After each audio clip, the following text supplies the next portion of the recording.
Hi guys, welcome to my channel again. তো দেখো, চলে আসছে নতুন আরেকটা ভিডিও নিয়ে। তো আজকে এই ভিডিওতে আমরা মূলত আলোচনা করব যে এই রিসেন্টলি বাজেট শেষ হয়েছে, সেন্ট্রাল গভর্নমেন্টের মানে কেন্দ্রীয় সরকারের বাজেটও কিন্তু শেষ হয়েছে এবং সেই ক্ষেত্রে পশ্চিমবঙ্গেরও কিন্তু বাজেট এখানে শেষ হয়েছে। কিন্তু এখান থেকে অঙ্গনওয়াড়ি কর্মীদের প্রাপ্তি কী এবং ভবিষ্যতে তাদের কি কি প্রাপ্তি হওয়ার সম্ভাবনা রয়েছে সেই বিষয়গুলো আমরা এখানে ডিটেলসে ভিডিওতে আলোচনা করব, কারণ লেটেস্ট একটা আপডেট উঠে আসছে, যে আপডেটটা তোমাদের সাথে শেয়ার করব। আর মূলত যে বিষয়টা, যে অঙ্গনওয়াড়ি কর্মীদের বাজেটের পর যেহেতু সামনে লোকসভা ভোট রয়েছে, তোমরা অলরেডি জানো যে এপ্রিল মে মাসের মধ্যে কিন্তু ইলেকশনস রয়েছে।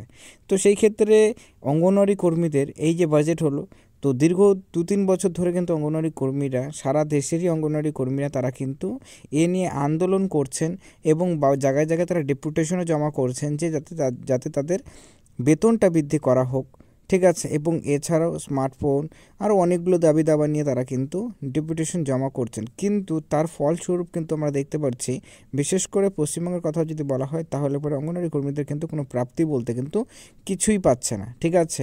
কারণ আজ থেকে 5 বছর আগে অঙ্গনওয়াড়ি কর্মীদের শুধুমাত্র 1,000 টাকা বৃদ্ধি করা হয়েছিল এবং তারপর থেকে কিন্তু না স্মার্টফোন এগুলোও কিন্তু তারা কর্মীরা এখন পর্যন্ত পাননি। তো এই ক্ষেত্রে লোকসভা ভোটের আগে কি অঙ্গনওয়াড়ি কর্মী এবং বিশেষ করে মহিলা ভোটারদের জন্য কি কোনো সারপ্রাইজ বা কোনো কি বড় ঘোষণা হতে চলেছে? তো এটা নিয়ে লেটেস্ট একটা আপডেট উঠে আসছে, সেই আপডেটটাই তোমাদের সাথে শেয়ার করব। তাই অবশ্যই ভিডিও শেষ পর্যন্ত দেখবে এবং দেখার পর নিজের মতামত অবশ্যই জানাবে।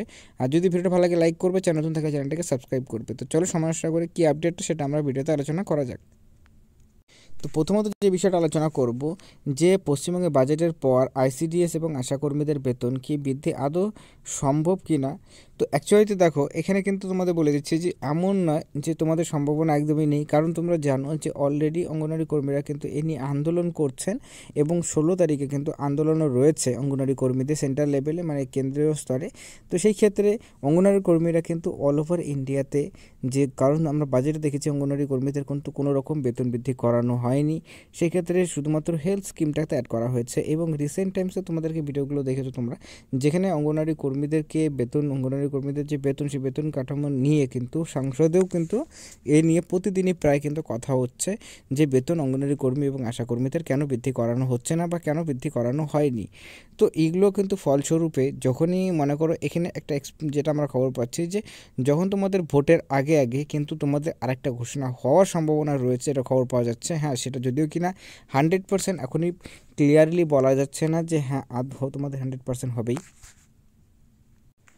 কিন্তু অবশ্যই হওয়ার সম্ভাবনা রয়েছে। সেই ক্ষেত্রে কারণ আমরা দেখেছি যে বাজেটে কিন্তু অঙ্গনওয়াড়ি কর্মীদের কিন্তু কোনো রকম বেতন বৃদ্ধি করানো হয়নি, ঠিক আছে। যদিও কিনা সেখানে বলা হয়েছিল যে চুক্তিভিত্তিক কর্মীদের 3 থেকে 3,500 টাকা, কিন্তু তা নিয়ে এখনও পর্যন্ত বাজেটে 2 দিন হয়ে গেল কিন্তু স্পষ্ট ক্লিয়ারলি কিন্তু আমরা এখনও পর্যন্ত কোনো ইনফরমেশন পাইনি যে সেই চুক্তিভিত্তিক কর্মীদের মধ্যে কিন্তু অঙ্গনওয়াড়ি কর্মীরা আসেন কি না। কারণ আমরা জানি যে অঙ্গনওয়াড়ি কর্মীদের যে জবটি রয়েছে সেই জবটি কিন্তু চুক্তিভিত্তিক মানে কন্ট্রাকচুয়াল জব। তো সেই ক্ষেত্রে তাদেরকেও কিন্তু সেটার মধ্যে আসা কথা, কিন্তু সেখানে কিন্তু কোনো রকম ক্লিয়ারিটি দেওয়া নেই। তো সেই ক্ষেত্রে আমরা ধরে নিতে পারি যে অঙ্গনওয়াড়ি কর্মীদেরকে সেটাতে ইনক্লুড করা হয়নি। তো তাহলে পরে কি, তাহলে পরে দেখো লোকসভা ভোটের আগে কিন্তু অবশ্যই যেরকম করে অঙ্গনওয়াড়ি কর্মীরা তারা আন্দোলন চালিয়ে যাচ্ছেন, তো আন্দোলন কিন্তু চালিয়ে যেতে হবে, কারণ যেহেতু অল ওভার ইন্ডিয়াতে কর্মীরা কিন্তু আন্দোলন চালিয়ে যাচ্ছেন বেতন বৃদ্ধি নিয়ে, ঠিক আছে। এবং অন্যান্য রাজ্যে আমরা দেখতেও পারছি যে কিছু কিছু রাজ্যে কিন্তু তাদের যে ডেপুটেশন জমা এবং তাদের যে দাবি দেওয়া সেটা কিন্তু কিছুটা হলেও তাদের কিন্তু মেনে নেওয়া হচ্ছে। আর হায়েস্ট এখন দেখতে পারি যদি আমরা হরিয়ানাতে কিন্তু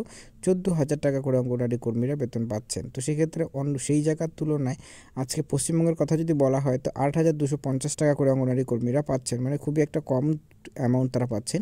তো সেই ক্ষেত্রে বেতন বৃদ্ধির সম্ভাবনা অবশ্যই রয়েছে এবং একটা সারপ্রাইজিং ঘোষণা হওয়ার একটা সম্ভাবনা কিন্তু রয়েছে ইলেকশনসের আগে, ঠিক আছে, ভোটের আগে আগে। হ্যাঁ, যদি সেটা না কার্যকর হতে হতো তোমাদের কিন্তু সেই অক্টোবর মাসের মধ্যেই কার্যকর হওয়ার সম্ভাবনা রয়েছে, কিন্তু 2024-এ তোমাদের বেতন বৃদ্ধি হওয়ার সম্ভাবনা কিন্তু 90% রয়েছে। এবং যখনই এটার অফিসিয়াল ইনফরমেশন আসবে আমরা অবশ্যই তোমাদেরকে জানাবো। আর যেটা আমি তোমাদেরকে বলবো, স্মার্টফোনের জন্য যেটা আমি বলেছিলাম আগেও, যে মার্চ মাসের মধ্যে কিন্তু বলা হয়েছে যে তোমাদের সেই স্মার্টফোনটা দেওয়া হবে, মানে স্মার্টফোনের 10,000 টাকাটা দেওয়া হবে। তো দেখা যাক স্মার্টফোনের অফিসিয়াল নোটিফিকেশন কবে রিলিজ করা হয়, কারণ আজকে ফেব্রুয়ারি মাস চলছে, তো আরও কিছুদিন সময় রয়েছে। তো যখনই ইনফরমেশন আসবে আমরা অবশ্যই তোমাদের সাথে শেয়ার করার চেষ্টা করবো। বাট আজকে এতটুকুই। যদি ভিডিওটা ভালো লাগে লাইক করবে, যখন নতুন থাকলে চ্যানেলটাকে সাবস্ক্রাইব অবশ্যই করবে। So thanks for watching my video.